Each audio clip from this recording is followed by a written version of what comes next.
All right, welcome. It's Tuesday night. We appreciate you joining, especially if you're joining for the first time. We really do appreciate you taking the time tonight, checking us out. If you're joining and you've joined before, we always appreciate your attendance and your involvement. And as always, feel free to ask questions. That is the reason for doing this live and not doing it pre-recorded and editing and making it all picture ready and perfect and YouTube appropriate. And so we appreciate you guys chiming in questions, comments. You can use the chat section for that. Tonight's topic is there more to life. Came out of quite a few different thoughts and conversations and considerations, but I was thinking about a book that Pastor Ford had read recently, and then I finished it.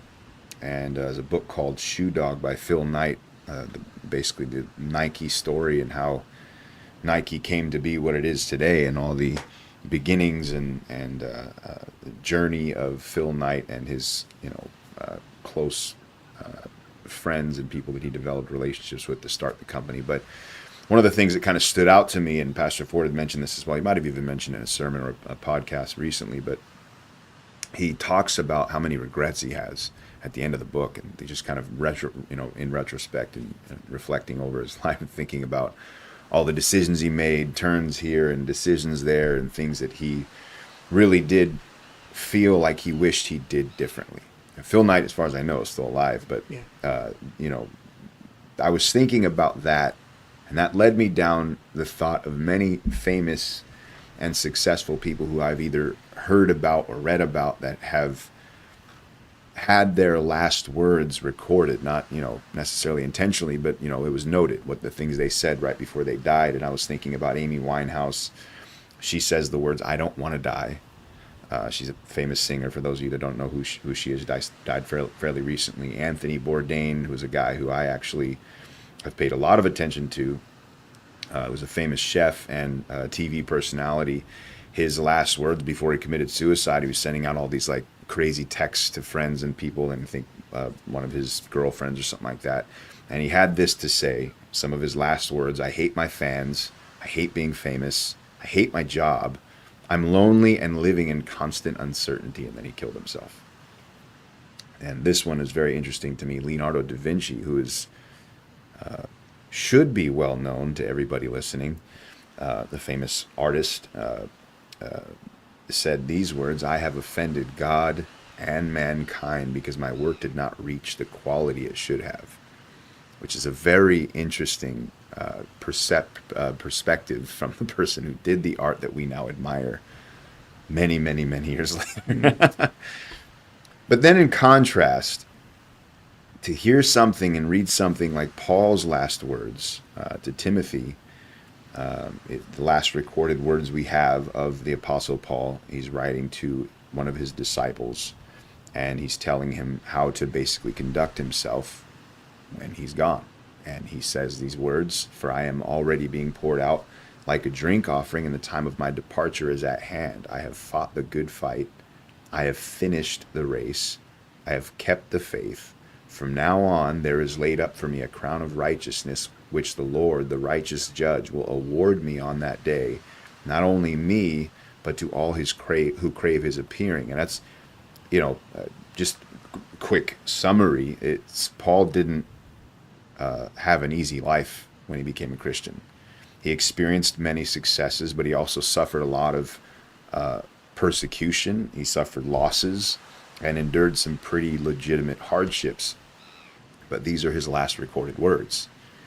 In retrospect, in considering how he lived his life, there's confidence. You don't hear of any regrets. You feel like he's looking at his life saying, "I've done the work I was supposed to do." Yeah. And then he talks about this in the confidence of something to look forward to as well. And then I was thinking about somebody else who I've grown to admire a lot after reading a couple of his books and reading some of his other writings, is Dietrich Bonhoeffer, who was a German preacher during World War II. He preached very boldly against Hitler in Germany and was executed for it. And his last recorded words are this is the end. For me, the beginning of life. William Borden, another man I've come to admire because I've learned quite a bit about his story, was heir to a family fortune in the early 1900s, graduates from high school. This is like his, lot in life. He's very wealthy. His family's very wealthy. His dad pays for him to go on this mission or this world tour after high school as a graduation present. He goes there, visits China, and gets inspired to become a missionary, which means he's basically kissing the family business and fortune goodbye. And he literally does. And he's actually ridiculed for it at the time. And so he goes to seminary school, totally against his family's wishes. And after he finishes a missionary school, he goes to Egypt, where he's going to learn Arabic so he can go minister to this one area of China, which is predominantly Muslim. And he, 1 month after arriving in Egypt, contracts spinal meningitis and dies. What's crazy to me about his story is he wasn't successful in his missionary journey. Like, he didn't actually get to where he was going. He spent all this time preparing and confident that this is what he was going to do, and he ends up dying before he even gets to the place where he's going to go. But then he's famous for writing these words right before he died in his Bible, along with a few other words, that he'd written throughout his kind of his last few years of life. But he writes the words, "No regrets." And that really hit me, because these men, they all died, not Paul, but Dietrich Bonhoeffer and William Borden, along with many others who I could have cited here, but for time's sake can't. They died fairly young. They weren't old men. They didn't spend a long time, and for all intents and purposes, during their lifetime, they weren't necessarily successful from the world's perspective. Yeah. But no regrets. A life to look forward to. Yeah. Now, my big question here tonight is I'm not trying to say all this to create some heroic view of these men. That's not my point. My point is, what separates the Phil Knights and Amy Winehouses and Anthony Bourdains from a Dietrich Bonhoeffer, a William Borden, or Paul? What is the thing in their life that could build or create such a mindset of confidence of, even though they haven't succeeded in many of the endeavors they hoped they would have, or have looked back and said, I wish there was more I could do here, but I've done exactly what I was supposed to. And to have that kind of confidence in this life is something that I've really started thinking quite a bit about, and not because I feel like I'm growing older, going to die soon, but just from the standpoint of, am I really living for what I'm supposed to be living for in order to obtain that? Yeah. So the big question is, what separates the two? Well, that's the, it's amazing to me, because it's something that most people don't think about until the end, when it's too late to do anything about it. And I'm surprised, because I'm getting older myself, and so I'm around a lot of older people all the time, with my families. My parents are older than me.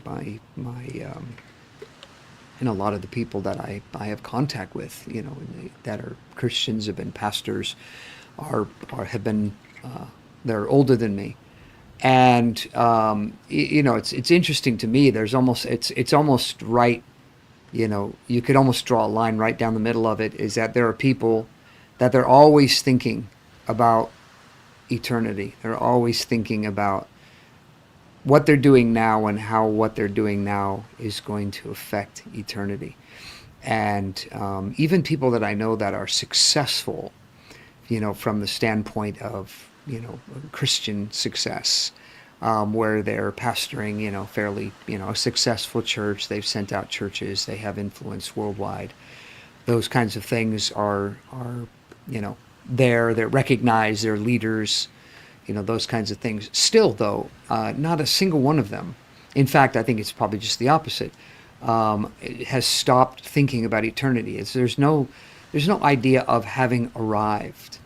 And I think with the other group, as you're saying it, the other group is that they're just not thinking that. They're not thinking about that reality. when it's all said and done, will my life have been worth living? And I think a lot of people just they don't want to think about it. They put it off. They put off thinking about it until it's too late. And I think really that is the issue that separates the one from the other, is that one is always thinking about it and the other one is always putting it off. Okay, so let's talk about eternity for a second. And I think that, creating context in that area obviously is important. Not everybody's going to quite maybe fully grasp the gravity of an eternity, right? So, Well, like even if we don't go that far to talk about eternity, if we just talk about, looking backwards from the end of life, and that you could use the excuse of, well, you don't want to spend your whole life looking backwards, and so, oh, okay, so you're going to wait and do that when it's too late to do anything about it then? mm-hmm. What do you mean you're not going to look backwards? Why not? I'm always looking backwards from the standpoint of getting a gauge of how I'm doing today. Mm-hmm. I want to know compared to how I was 5 years ago. But obviously you have you're talking from the standpoint of having a direction to go, right? Well, yes, yeah, having direction, but everybody should have direction. I mean, Right. Okay. it's not like you have to wait to get to a certain age before you have direction. I've been going in a direction since I was 21. It's not, before then I wasn't going in any direction, but that was because I didn't care. I really wasn't connected to the reality of life. I didn't know what life was. Yeah. That really is what comes down to. And I think that's where a lot of people are. They could be in their 40s or 50s or 60s, or far, and they just don't know what life is. They don't understand what life is until they get the diagnosis, or the news, from the hospital, from their latest tests. Is that's when people start seriously thinking about things. And the funny thing is that even after, I know people who've had moments like that where they thought, this is it, I'm going to die, and so they're starting to live with purpose, because they don't think they're going to live very long, and then they beat their diagnosis, they're cured, or in relapse or whatever, and they go back to normal, but physiologically, and they go back to normal mentally, as if they never had the disease. And that to me is surprising. It's very surprising to see people who are going nowhere, and then all of a sudden, oh my gosh, my life's over. I've got months to live. I need to do something with my life. And then they start doing something, but then they realize, oh no, I could live for a long time now. There's no date anymore on my death. And so they go back to the meaningless existence they once lived. And I don't understand that. I can honestly say I don't understand that. It doesn't make any sense to me to have woken up to the reality that your life is going nowhere and you want your life to go somewhere because you think it's almost over, and now you want to go back to the way it was when you didn't know it was going to be over. Are you going to live forever now? But that's the reality. Is that's what people think, is they think I'm going to live forever until I don't. Mm-hmm. So, but tell me about eternity. What is there to think about in eternity? Like, what's the thing that would lead you to even want to go that far? Well, that's something that is very clear in the Bible. Very clear that this is one of the main, cornerstones of Christianity, but yet is probably, even amongst many who claim to be believers, not something that's really a high priority in their lives, is the idea of what is eternity going to be like? Because eternity is going to be a consequence of how we lived here. So going into eternity, that's why Paul makes that statement, is there's laid up for me a reward, a crown of righteousness. And all those who have loved his appearing. And so there's all this idea that there's a judgment, but that not only is there a judgment, but that judgment, if that judgment is a successful judgment on you for your sake, then it's going to include rewards. It's going to be well done, good and faithful servant. You were faithful in few things, so you're going to be over many things. And so there's responsibilities. There's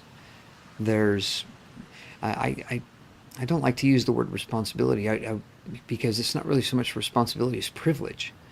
Being able to be in a place of privilege, because it's not like we have to get anything done, in eternity, because eternity never finishes. It's not like we have deadlines, in eternity. This is going to be a way of existing, a way of functioning. And so the privilege, that you will have to be able to function at a capacity that is directly proportional to your considerations of that day, eternity. Mm-hmm. I was talking to a guy on a Friday night about becoming a Christian, and he was very respectful. He was very, I don't know how to, walled up maybe is kind of, he's like, he was willing to talk, and he was totally happy to have the conversation, but he was like, this is where I stand, but I'm happy to talk. Yeah. This is where I stand. I don't believe in God. I don't believe in, and so, basically the conversation gives, well, how do you know? What happened to you to make you want to do this? Yeah. And so I began to just share with him my experience, my testimony, and he asked me a question that kind of caught me off guard. He said, "Are you happy?" I said, "I am happy." And he said, "Well, so am I."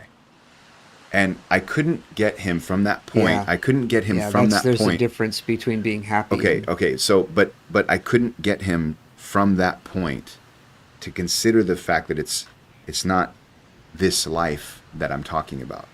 That the idea of what the revelation I got was that I'm going to stand before God one day, and God not only would give me a new life here, but one there. Yeah. And I was trying to, pull the conversation in that direction, but he couldn't get there. He couldn't get to the point where he was like considering actually standing before a real God after he died, and there being any kind of judgment. Yeah. You know what I mean? Well, that's the big that's the big dilemma. I know as a Christian, when I can honestly say that my confidence that God is real, His name is Jesus, and we're going to stand before Him, give an account of our lives, and then we're going to receive eternal rewards, is 100%. I mean, there's zero doubt. I couldn't say that all of my Christian experience. In the beginning, that certainly wasn't the case, and probably a few years into it. But there hit a point, and I can't remember exactly when that point was, but there hit a point to where it became an absolute 100% confidence.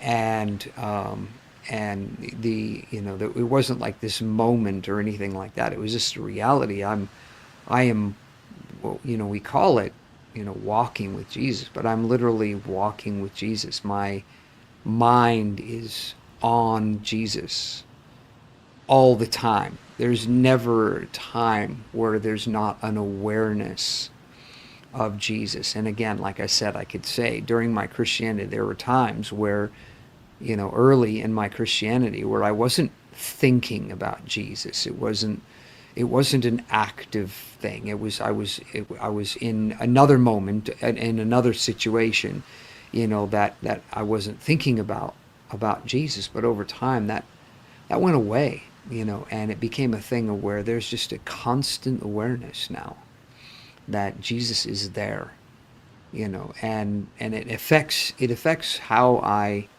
speak, who I talk to, my disposition, my temperament. It affects all of that, because there's never a moment where I think, I'm going to just fly off the handle, and lose it, that kind of a thing. There's no losing it from that standpoint. And it has been like that for many, many, many years.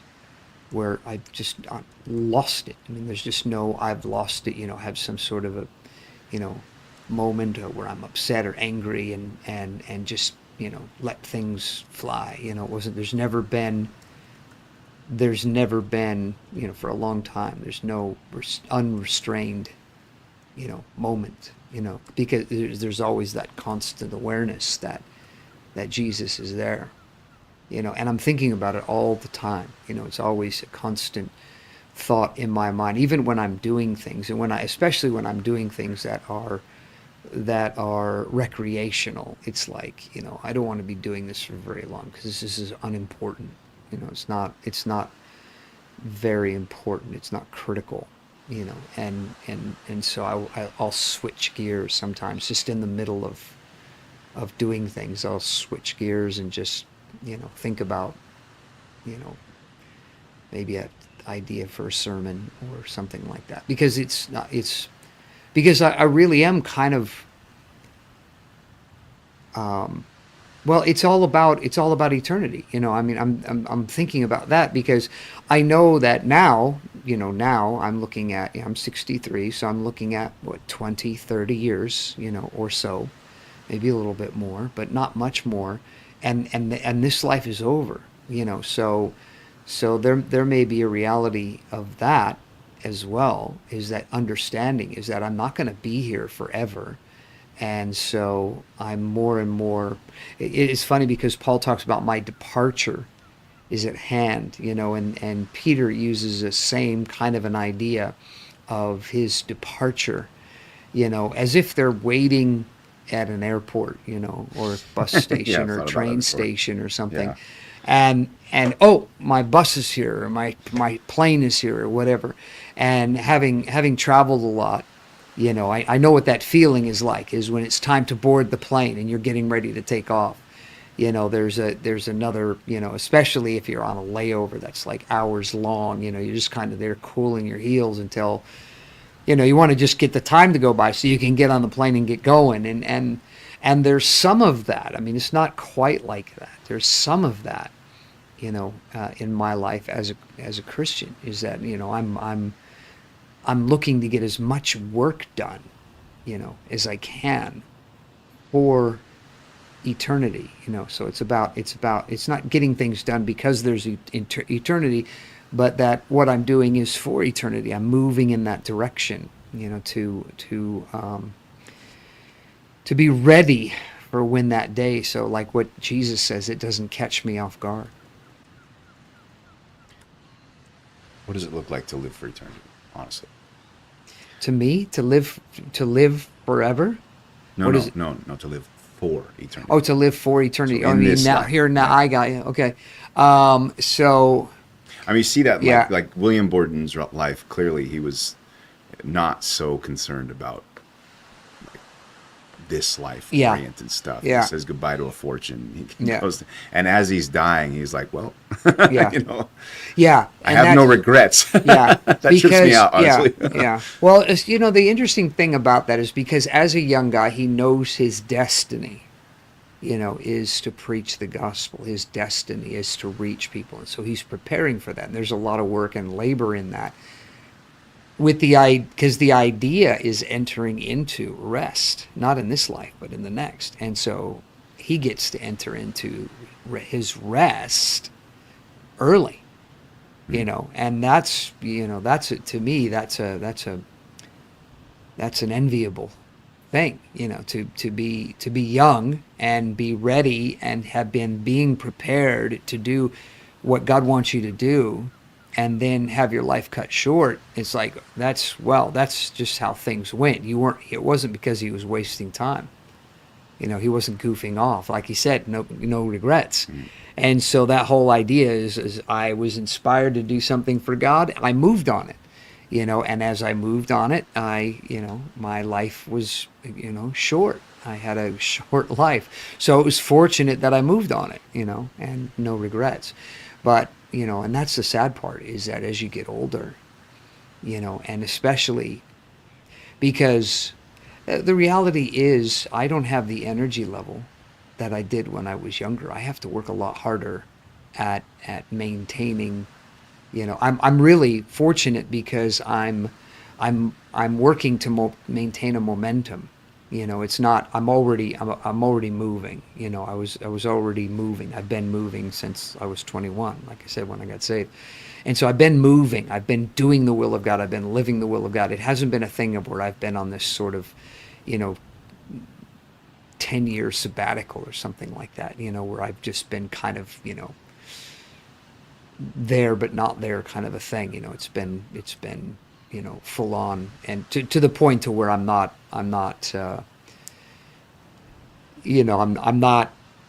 never satisfied with just kicking back and doing nothing. It's always okay. What's next? What can we do next? What can we do as a church? For outreach, things like that. I'm always thinking, in advance of that kind of thing, and praying and for that momentum to continue. So because I'm really at this point in my life, I am very, very afraid of losing momentum, because I've seen what happens to people that lose momentum. Something happens in their life, and they lose momentum, and they're just kind of existing, and it becomes a thing of where they can't mentally, they can't even get up enough energy to be able to put anything in motion, because they're already, they've already hit that sort of, Pastor Mitchell calls it the 40 something. Pastor Wayne Mitchell used to call it the 40 something, is when you hit your 40s, wherever your momentum is in your 40s, that's going to remain the case throughout the rest of your life. If you've been able to maintain a momentum, you have the confidence that can keep going, because there's so much habit and routine and momentum, that's already Yeah, behind yeah. all of those kinds of decisions. And so I made that decision. I remember hearing the sermon that he preached about that, and I remember it as in my 30s of saying I've got to get a momentum going. So when I hit 40, I don't want to be, at a place to where I'm constantly struggling just to continue to serve God. I want to be at a place where I can still have a flow, when it comes to serving God. Okay. I'm trying to think of a way to ask this uh, in a way that's like we did a whole podcast recently, not recently, like probably last year actually. I think about it, but I can't remember the title, but it had to do with are Christians boring? Essentially, Mm-hmm. I can't remember the exact topic title, but you talk about being a guy that's constantly thinking about Jesus, and you've got your mind, since you become a Christian, becoming more and more aware of eternity and how your Yeah. decisions here are going to affect eternity, and you're thinking like that. Is this life still exciting? That's a funny question, because the idea of life being exciting is, there's a. I've been to Disneyland, okay, and Disneyland is fun and it's a good diversion, distraction, but it has nothing on a productive life. When your life is actually productive, when you're not waiting for something to happen, when you get out of that mode of waiting for something to happen. Oh, when this happens, then I'm going to be happy kind of thinking. When you can get out of that kind of mode of functioning, and you can just get to the business of living life, um, and you don't let life tell you what to do. You are proactive in living life. Then it's far more exciting and rewarding. I love not having to get up at a certain time and go to a place where I have to do something that I really don't want to do for 8 hours. It's so enjoyable to not live like that, and I haven't been living like that since I was 30.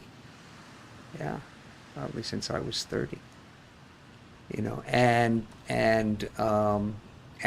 a life, what a life to not have to live that way. I worked, you know, I worked for a little while when I was in England. I full-time job, and that was, I think, for only 1 year. And then after that, from then on till this day, the only time that I've ever had to work in order to get paid, type of a thing. That's been, you know, part-time, mostly part-time, doing part-time side jobs, type of work, but getting paid well. So the side jobs were not, they were not,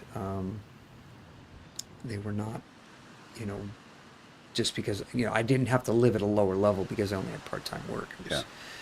We were still able to do everything. Our family, we traveled, we went places, we did things, we had vacations. We did stuff. It wasn't like we never did anything. And then when my kids all moved out, my wife and I still continue to do stuff. And a lot of it centers around ministry now. But I like doing that. And so I like being able to go to different places and to preach, and the going to China. I love going to China because the people in China, they love me coming. That's a real exciting thing. And there's me and my friend Mark Crumpler, who's the one who started the church there. We become almost like parents to these people. But we're definitely mentors, to these people, and him is more parental than I am, far more. But just being able to be there and to be able to, out of my experience of living for God and having enjoyed living for God for 40 years, that I can be able to speak things, that will help them to be able to live for God, to be effective, and to enjoy being a Christian. I know people that they struggle with being a Christian. They know they need to be a Christian, but they struggle with it. And the reason why they struggle with it is because they don't really know who they are. They don't know what they're doing. They don't have any real direction. They're just kind of wandering. And that's, you don't have to live that way, and there's a far better way to live, not wandering through life.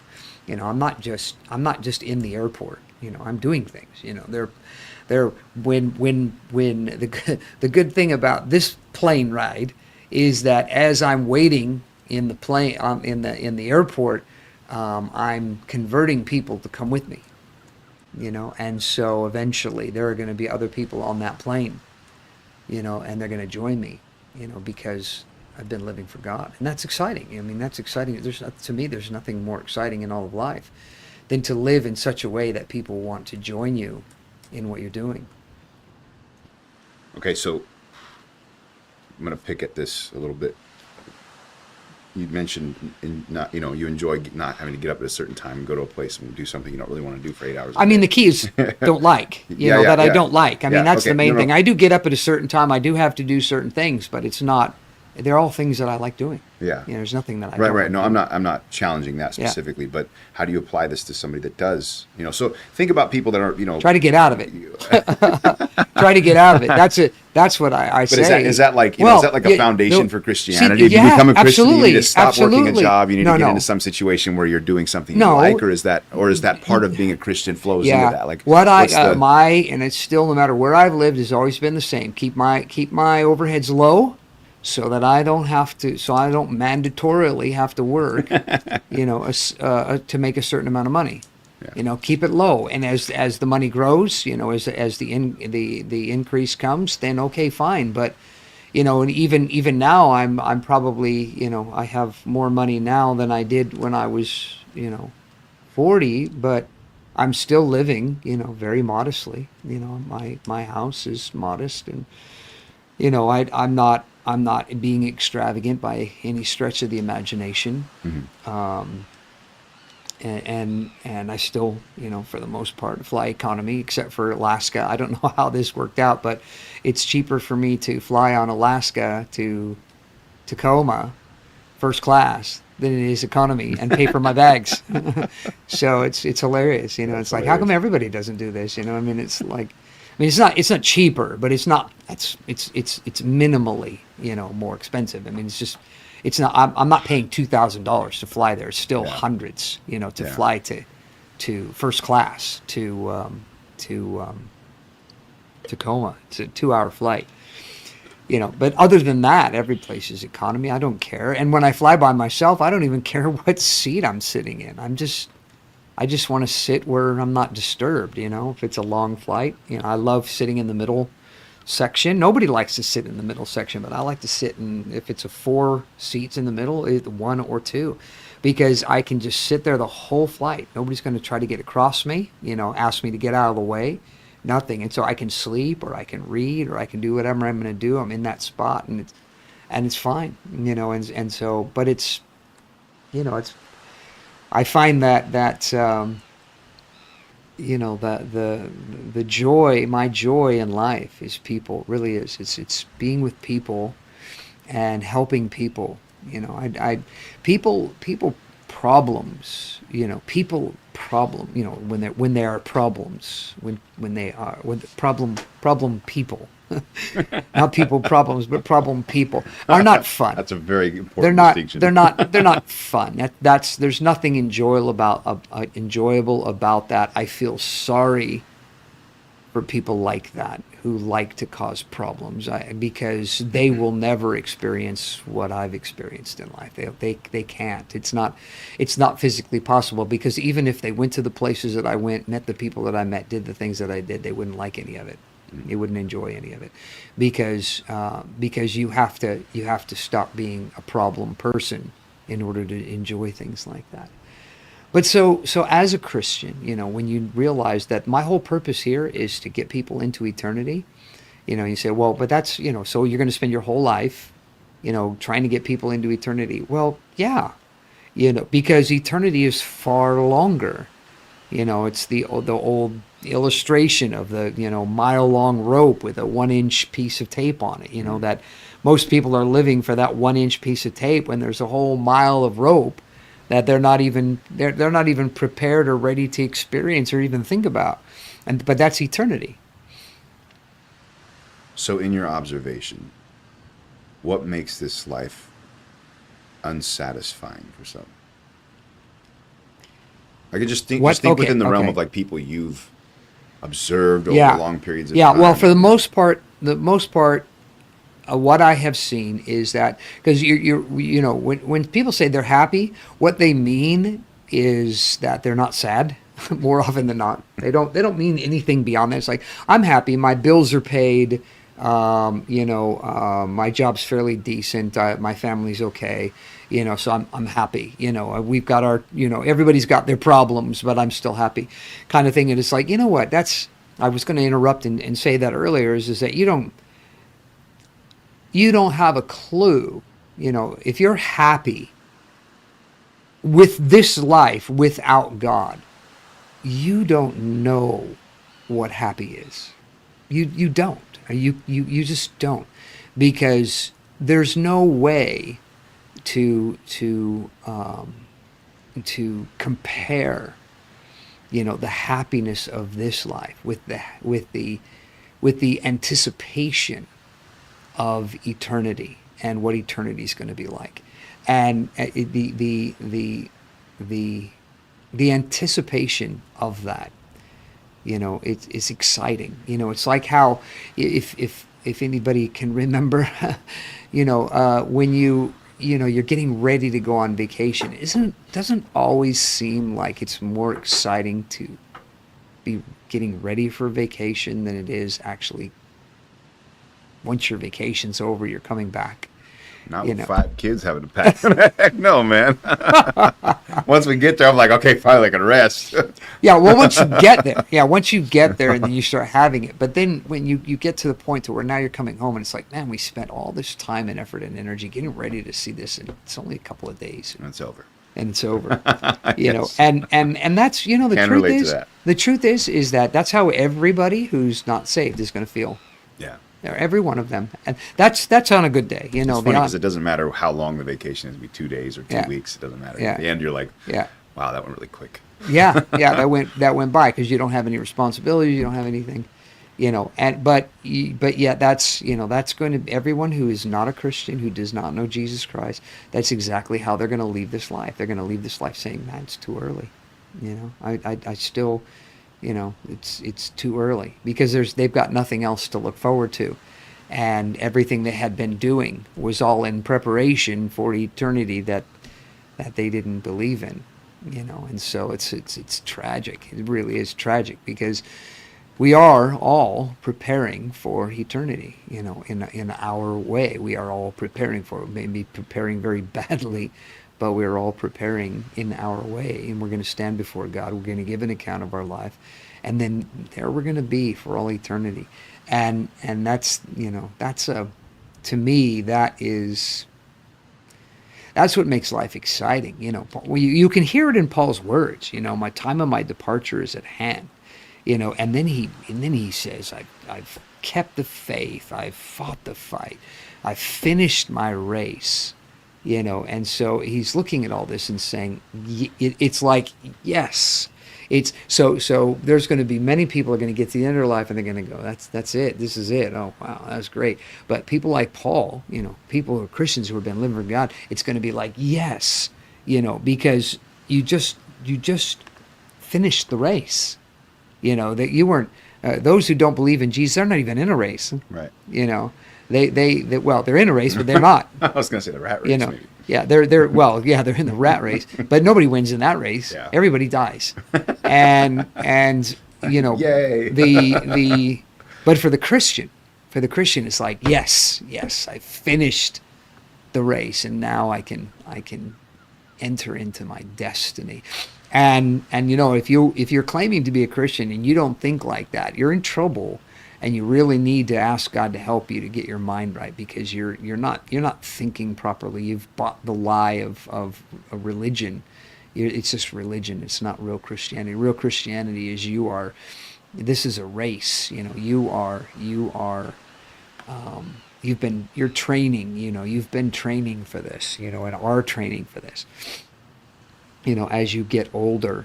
I've in my life, looking backwards, looking at the things that I've been through and seeing that was training, that was training for something. And now my times have gone up, my weights have gone up, and my efficiency has gone. All this is at work. And I remember, struggling to put together sermons. It was like just absolute struggle, nightmare putting together sermons.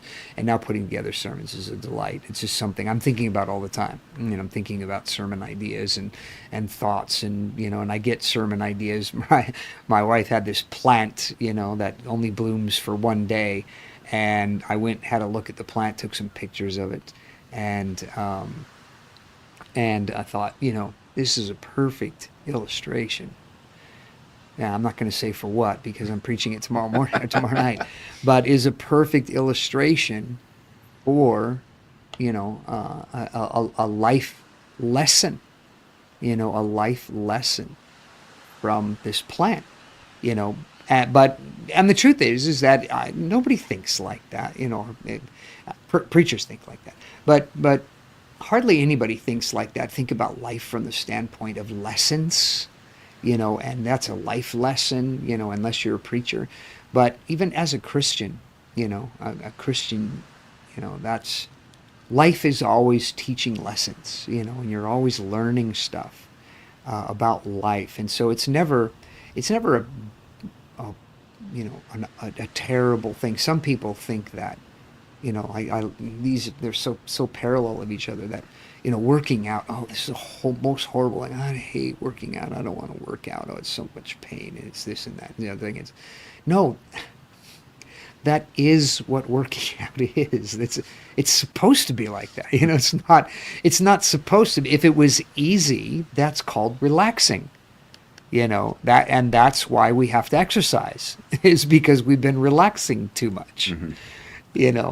And, there was a time where life was a little bit more difficult and you didn't have time to relax. And so you were exercising all day long and staying healthy. But now that's not the case. But when your life is productive and you get, especially as a Christian, you have a productive Christian life and you get to the end and like Paul to be able to say, I finished. I finished. I did everything God wanted me to do. And I don't think there's a lot of people who are going to be able to say that. I know there's a lot of people who are believers, but I don't think there's going to be a lot of people who, at the end of their life, they're going to say, you know what, I finished my race. I did everything God wanted me to do. They're because they've been, doing other things. So, and I've noticed, people who are like that, they have the same kind of life dullness. I don't know another way to describe it, but they have the same life dullness as everybody else does. They're just kind of, here, and so what? No big deal. Wish something exciting would happen. Kind of a thing. It's interesting that Paul actually says this kind of on the tail end of like this last warning to Timothy, and he's actually telling Timothy to fulfill his. Yeah. He uses the word ministry, and so basically he's telling Timothy, stick to this, fulfill this, the thing that you're involved in. Timothy's a pastor as well, and so he's not just some kid. He's telling to hey buck up, do the right thing. He's telling him no, keep doing what you're doing, and stick it out. But then he says these kind of like this like almost warning of how things are going to turn out in the last days. He mentions that idea that the time is coming where men will no longer heed sound doctrine, but will heap up for themselves teachers to suit their own desires. And so kind of a two-part question is, for one, what does he mean by that? And then secondly, do you think that we are living in a time where sound doctrine isn't really something people easily heed? Well, that's what I was saying. So what's the first question? What is that? What is he talking about? Like, what does he mean by that? Heeding sound doctrine. Oh, okay. Well, so the idea is, I mean, we are definitely, we're there. We're definitely there. You see it everywhere, of people who, I mentioned this a couple of weeks ago, that they've privatized their religion, and it's not, they're claiming to be Christians, but all it is privatized religion. And the religion is the religion of me, and so it's funny how ironic is probably a better way of describing it. Ironic how people can get very, very angry with you for trying to show them that if it's true religion, then it's not private. And how angry they get because because this is a fabrication. It's a creation. It's an artistry. That's come out of their own mind. They've created this religion and they've created this God and this idea of God that suits them. They don't have to do anything. They're not obligated to anything. They're not under any restrictions or limitations. They can just do whatever they want, whenever they want, however they want, and their God is just perfectly fine with all that. And then you try to tell them that, well, that's not God, because if that's God, then there are 8 billion gods, and there is no creator God. It's we are all gods, and there is no creator, and that is dumber than evolution to think that way, because at least in evolution you have a belief in a system that's more powerful than you are. But if you are the most powerful thing in your life, you're dumb. You're a dumb person, because you don't really understand who you are and where you are, because if you're the strongest person in your life, then and when it comes to having your own religion, or your own beliefs, you're talking about the most important thing in your life, your beliefs. And so, You know, I have my beliefs, and my beliefs are my beliefs, and I don't care that other people don't share my beliefs, and you may not share my beliefs, but they're my beliefs, and I'm sticking to them. And well, you're the most powerful person in your life then, you know. And like I said, you're dumb if you do that. You know, to think that you're the most powerful person in your life is really missing, you know, a lot. It's missing a lot.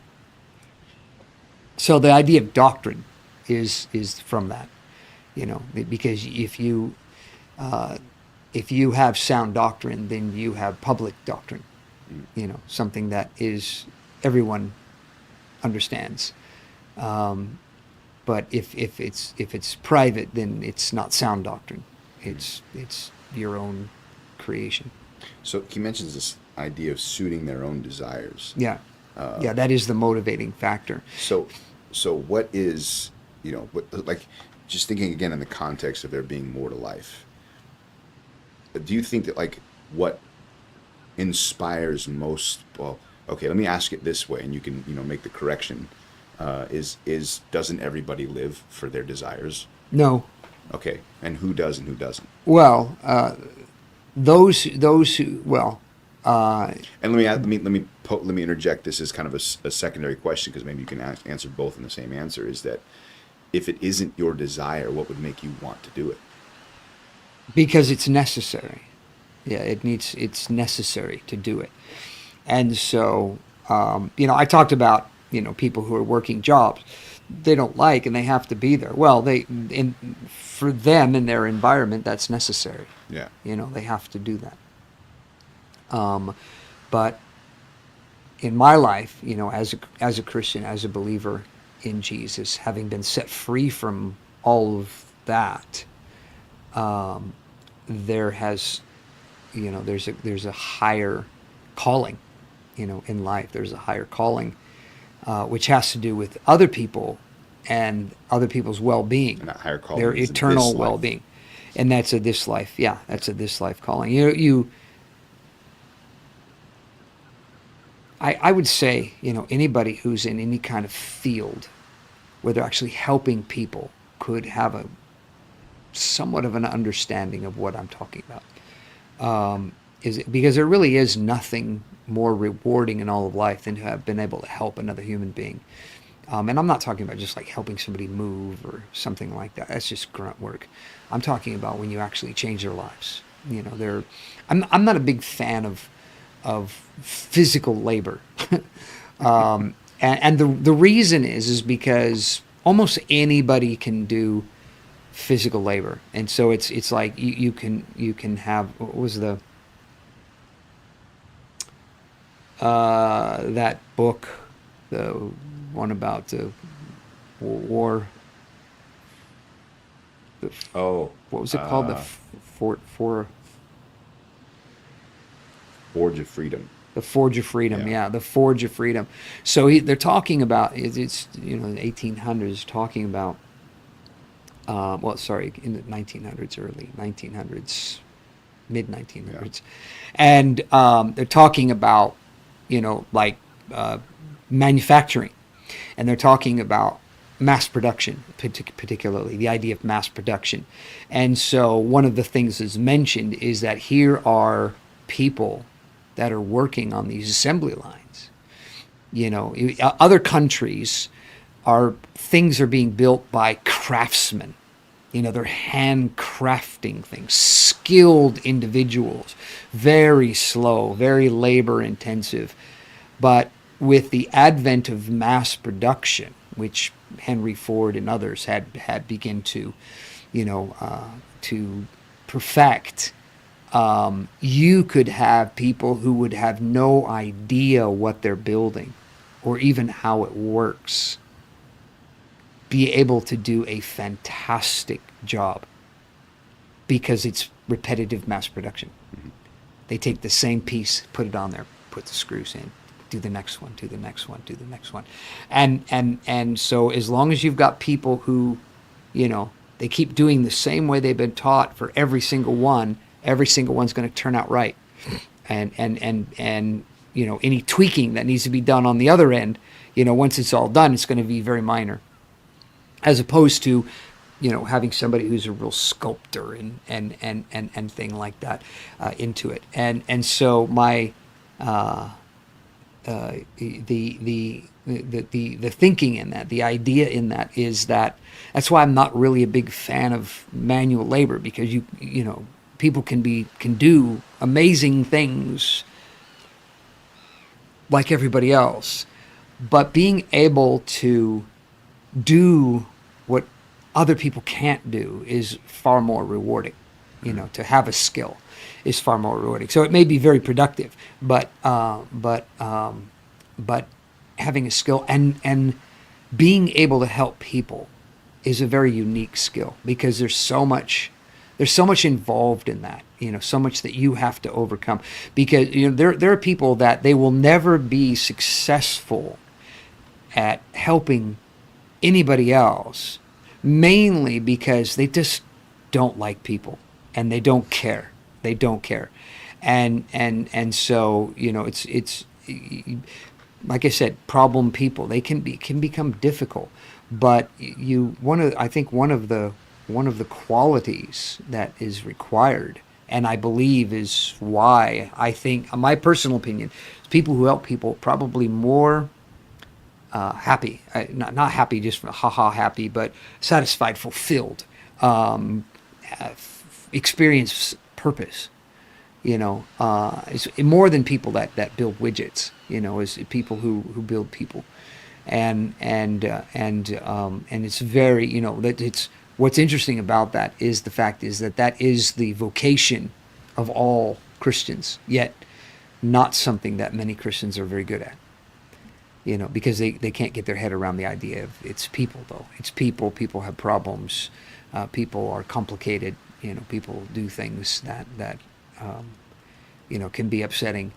And so you just don't want to. Some people are much more. They're content. They're content is the word that I want to use. They're content to just simply exist. They just go from day to day, pittering around with non-essentials, just wasting life. And some, as Christians, they're doing that because they just want to die. They just want this to be over with already so they can go to heaven. And the tragedy of that is, well, you're not running the race. You're at the race, but you're not running the race. And so you're not going to get a prize. You may when it's all over and all the celebrating is happening, you'll be able to watch other people celebrate, but you're not going to celebrate because it's not, you haven't been running the race. And it really is about helping people. So at the end of the day, I would honestly say that I think that's the most rewarding thing in life, is being able to help other people. And what greater way to help people than to get them to understand eternal life. And to realize, hey, I'm gonna live forever. I absolutely marvel as I watch people that I've been able to have influence in, that come to Christianity, and watch them work through life. And it's a miracle. There's nothing less than a miracle involved in it. But to watch them get to the place where I've gotten, in terms of they're self-sufficient in their Christianity, and then they are able to actually help other people and are able to reproduce that and have influence on people. They just it's amazing to watch. There's so many people in our church that have had influence and impact with their lives on other people, and it's cool to watch the dynamics of that, to see the growth of people. And I can see they're growing because that person was instrumental in helping them, and even being able to take people further than I have, and so it's not just everybody that I've done something to help in their lives. There's other people in the church that have been, they've been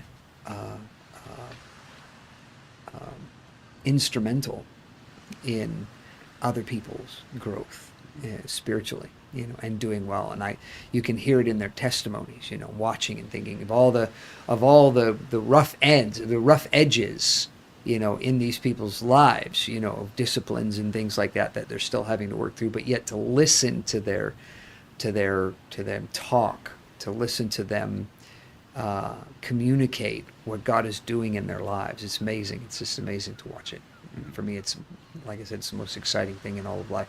And to know that I was a contributor to that is even more so. So, yeah. Okay, so very last question is when did that start for you as far as, so you became a Christian. When did it start that you just started thinking, I need to live my life for that purpose of other people? About, I'd say 16 hours later. Within the hours. Yeah. Nice. Yeah, it was the very next day when I went to work. Yeah, the very next day, because I went home, I got saved. I'd say it was probably 8ish, 9ish probably. I got saved, shared, talked with some of the people at church, ended up, just going home, back to life as usual sort of thing, and then waking up the next day and going into work and thinking, I'm going to tell these people. They need to know about Jesus. They need to know what I've discovered. Even though I didn't know anything about what had happened to me, just the reality that I knew that I had discovered Jesus. I knew Jesus had revealed himself to me. That's probably a better way of putting it, is that he had revealed himself to me, and that I needed to get this to other people. So it was like the very next day. So I'd say within, I fought it a little bit during my shift, and so it wasn't until probably about 3 o'clock towards the end of my shift that I finally decided I gotta do this, and started just fully, sharing with people. Probably the last 2 hours of my shift. Okay, so last closing statement here. Is there more to life? Yes. Yes. With Jesus, there is. Without, no, there's nothing.